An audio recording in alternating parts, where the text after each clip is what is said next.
Mummy जी, देखिए मैं आप सबके लिए क्या लेकर आई हूँ।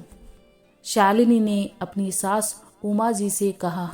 शालिनी सास ससुर पति ननंद जेठ सबके लिए महंगे कपड़े लेकर आई थी, सिवाय जेठानी रमा के। शाम को किचन में रमा को जाते देखकर शालिनी ने कहा, भाभी सुनिए ना, ये लीजिए जेठ जी और बच्चे के लिए नया कपड़ा लेकर आई थी। रमा ने कहा, शालिनी एक बात तुम्हें मैंने पहले भी समझाया था और आज भी फिर कह रही हूँ, इतने महंगे गिफ्ट हर महीने लाने की क्या ज़रूरत है। पैसों की बस्ता भी करना सीखो। आज की बस्ता ही कल हमारे काम आती है। तुम पूरी तनख्वाह क्यों खर्च कर देती हो?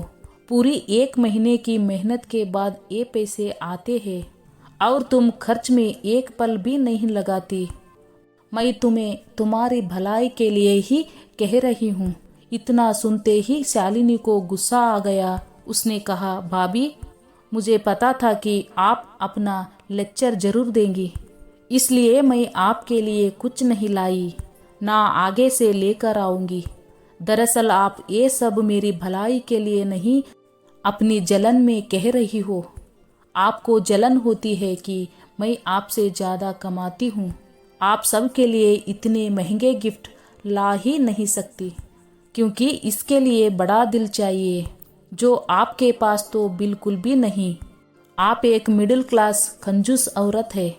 ये सब सुनकर रमा की आंखों में आंसू आ गए। वो अपने कमरे में जाने लगी। तभी उमा जी ने कहा, रुको रमा, शालिनी बड़ों से बात करने का ये तरीका तुम्हें सिखाया गया है। रमा ने तुम्हारी भलाई के लिए तुम्हें बचता करने के लिए कहा और तुम उसको जलन और कंजूसी का नाम दे रही हो। आज एक बात मेरी तुम ध्यान से सुन लो। तुम्हारे ये महंगे गिफ्ट या कोई और चीज़ मेरी बहू रमा की जगह नहीं ले सकता। और हाँ, अपनी इस बात के लिए तुमको एक दिन पछतावा जरूर होगा। शालिनी वहाँ से पैर पटकते हुए गुस्से में अपने कमरे में चली गई। शालिनी ने अपने पति अमन को ये बात बताई। अमन, बुरा मत मानना, लेकिन मैं चाहे कितनी भी कोशिश कर लूँ, लेकिन भाभी की जगह कभी नहीं ले सकती, क्योंकि मैंने लव मैरिज की और जेठानी जी माजी की पसंद की हुई बहू है। इसलिए माजी भाभी को ज़्यादा प्यार करती है। और वहाँ हुई पूरी बात बताई। तब अमन ने कहा, शालिनी आज एक बार फिर मैं भी तुमको समझा रहा हूँ कि तुम जितना गलत भाभी को समझती हो, वो उतनी ही समझदार और सुलझी हुई है। तुमसे तो वो कभी जलन रख ही नहीं सकती, क्योंकि उन्होंने ही पूरे घर को हमारी शादी के लिए राजी किया था। देखो अमन, तुम भी नहीं समझ रहे। मैं कोई छोटे मोटे घर की बेटी नहीं। मुझे पैसों की कोई कमी नहीं। मैं अपने शौक के लिए ही नौकरी करती हूँ, वरना मैं जो चाहूँ वो मेरे पापा मुझे तुरंत दिला दे। पापा का इतना बड़ा बिजनेस है, मैं क्यों बचता की चिंता करूँ? शालिनी ने कहा।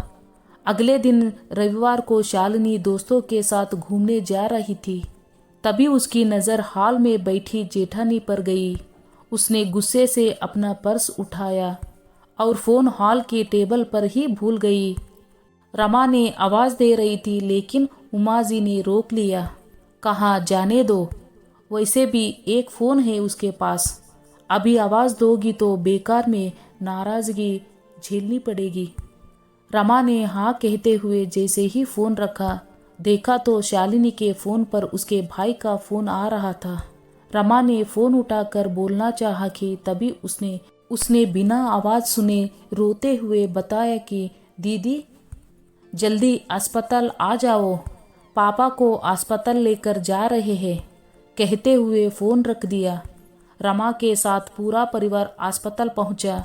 वहां जाकर पता चला कि उनके पार्टनर ने उन्हें धोखा दे दिया और धोखे से सब कुछ अपने नाम कर लिया।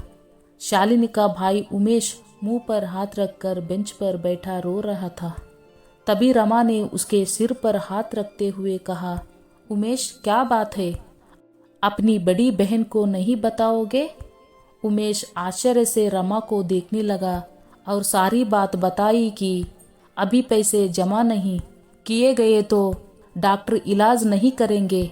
मुझे और माँ को पापा ने पैसों की बारे में नहीं बताई।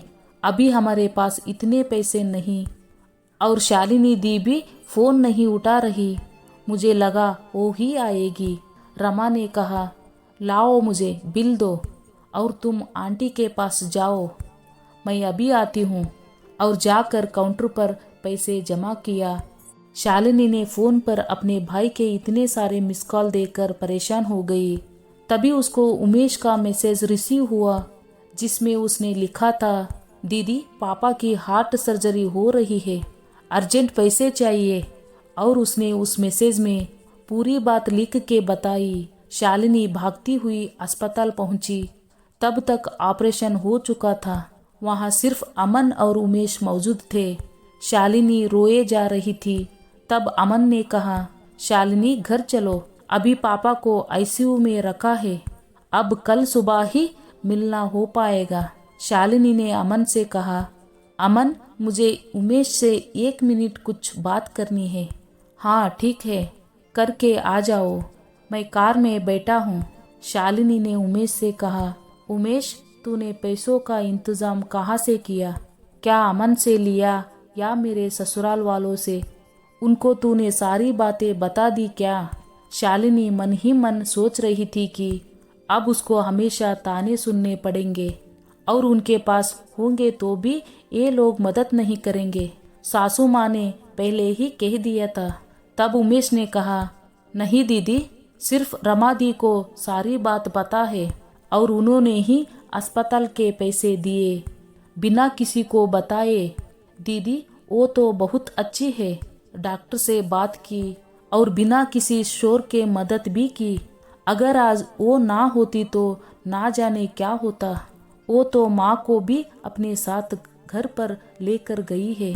शालिनी सन्न हो गई सुन के कि जिस जेठानी की इज्जत उसने कभी नहीं की, आज उन्होंने उसके लिए इतना कुछ किया। घर पहुंचकर उसने देखा कि रमा उसकी माँ का सिर दबा रही थी। शालिनी माँ के गले लग गई।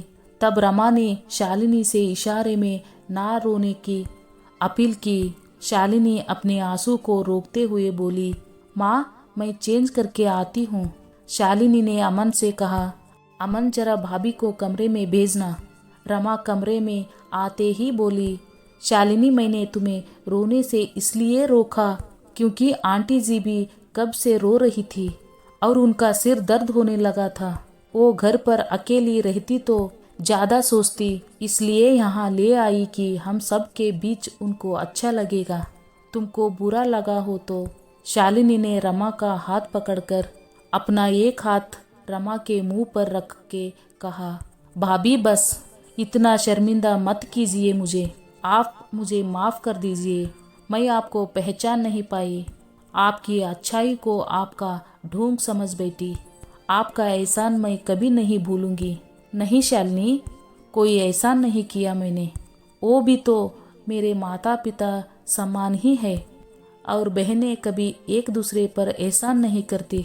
तुम तो मेरी छोटी बहन जैसी हो। गलती करना तुम्हारा अधिकार है, समझना मेरा काम, समझी? हाँ भाभी, शालिनी ने रमा के गले लगकर रोते हुए कहा। लेकिन अब आपकी ये छोटी बहन कभी कोई गलती नहीं करेगी और आपकी हर बात मानेगी, वादा रहा।